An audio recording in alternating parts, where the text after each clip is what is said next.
The film begins with a guy named Bai. He opens a huge door leading to a beautiful garden. He sees a charming girl and goes to her. She looks at the young man with a smile. The beauty takes off her clothes and jumps into the water.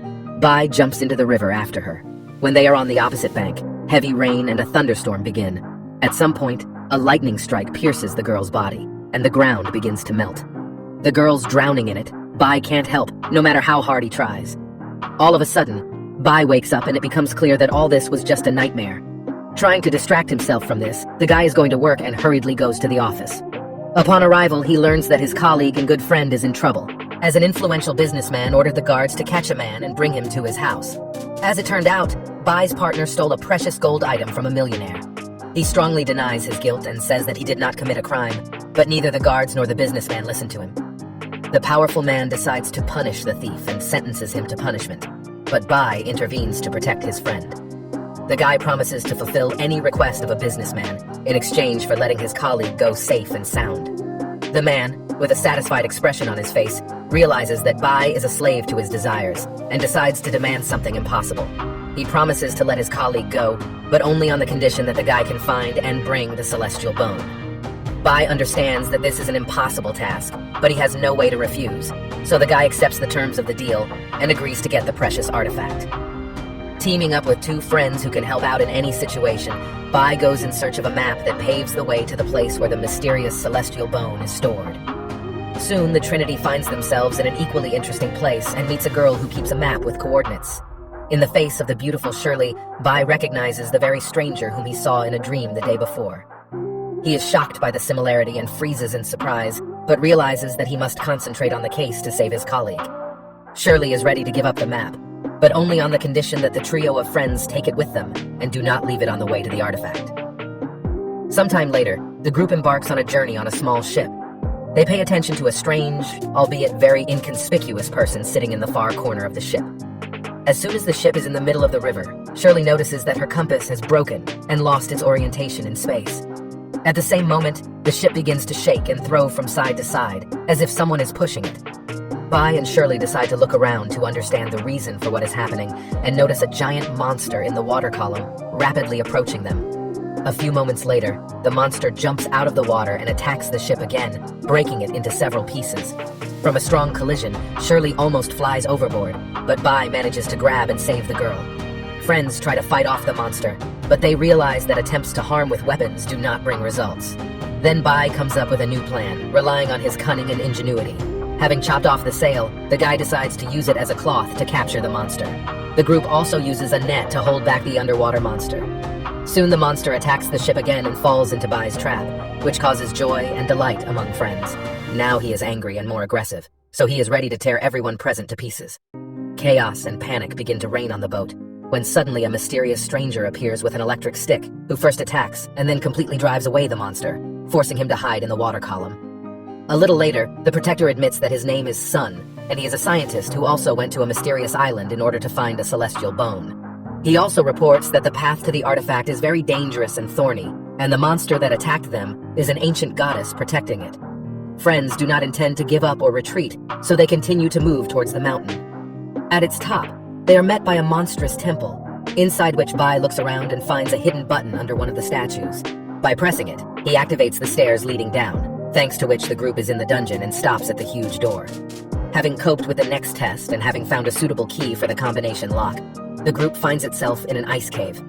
It seems harmless, albeit very slippery, but this is only at first glance. Soon the whole group loses its balance and having fallen begins a sharp descent. Bai understands that at such a speed any collision will be fatal for them, and thinks over tactics to save the lives of Shirley, the scientist, and friends. To begin with, he uses a knife to plunge it into the ice, and at least somehow slow down the speed of movement. Afterwards, he grabs Shirley to protect her from danger, and realizes that his friends also need his help. To do this, the couple push each other to catch up with the members of the group, and hold them by clasping their hands.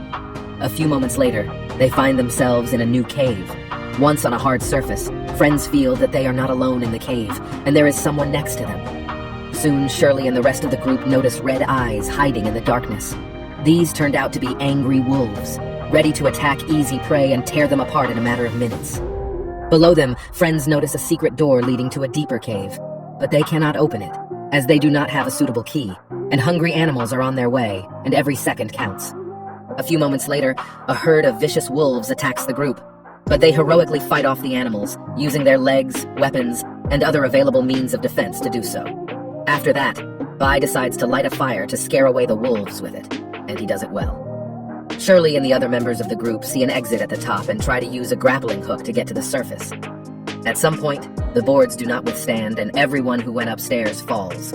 At the same time, the passage is open, and the sun's rays penetrate inside, illuminating part of the cave.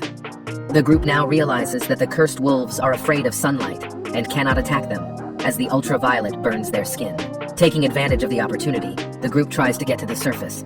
At some point, the sun hides behind the clouds, and Bai does not have time to leave the cave, left alone with the wolves. One of the friends uses a mirror to direct the sun's rays in, and thus saves Bai, allowing him to get out alive and unharmed. The group rejoices that they managed to survive this difficult test and return to the hotel. Here, Shirley treats Bai's wounds and notices a special mark on his back.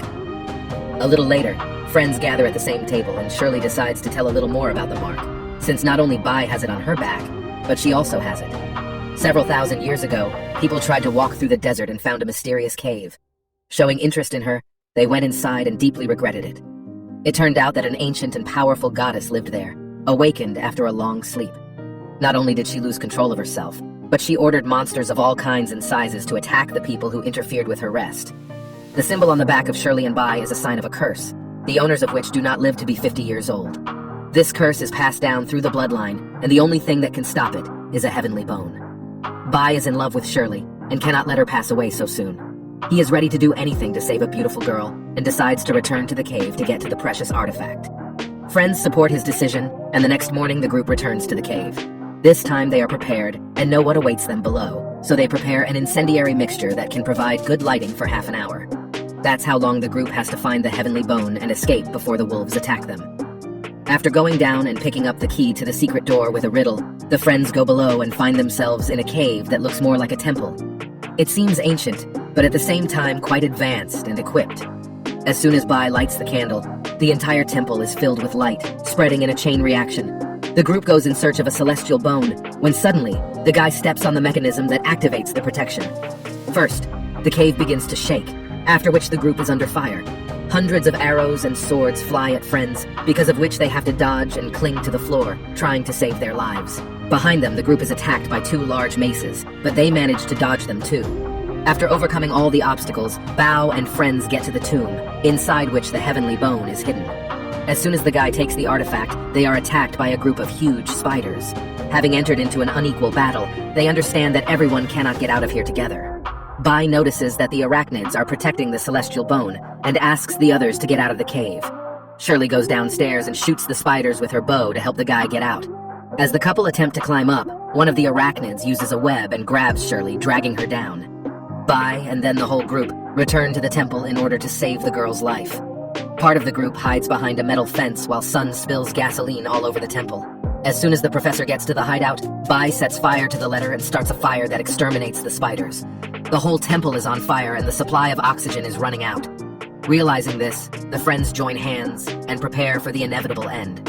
At this point, Shirley's compass stops functioning again, and the group realizes that the temple is located in the middle of the river.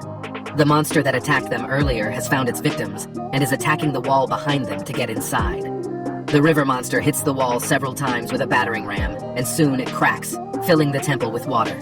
As soon as the wall collapses and the room fills with water, the group tries to escape by climbing higher. The monster tries to attack Bai, but a huge stone falls on him, causing him to fall into eternal sleep. The group successfully gets out of the cave and copes with its task. Sometime later they return home by train and are glad that the curse on Shirley and Bai will be lifted.